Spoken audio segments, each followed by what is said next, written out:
ఆకాశంలో ఒక తార వరుస విజయాలతో పాన్ ఇండియా స్థాయిలో గుర్తింపు పొందిన హీరో దుల్కర్ సల్మాన్ నటిస్తున్న తాజా చిత్రం ఆకాశంలో ఒక తార. విలక్షణ కథలతో మెప్పించే పవన్ సాధినేని దర్శకత్వం వహిస్తున్నారు. ఈ చిత్రం నుంచి శృతి హాసన్ పుట్టినరోజు సందర్భంగా మంగళవారం నాడు ఫస్ట్ లుక్ విడుదల చేయడం జరిగింది. శృతి హాసన్ ఈ చిత్రంలో చాలా శక్తివంతమైన పాత్రలో నటిస్తున్నారు.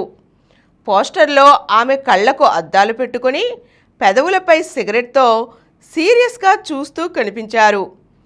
కథను మలుపు తిప్పే పాత్రను ఆమె పోషిస్తున్నారని యూనిట్ పేర్కొంది. గీతా ఆర్ట్స్, స్వప్న సినిమా వంటి ప్రతిష్టాత్మక బ్యానర్లు దీన్ని సమర్పిస్తున్నాయి.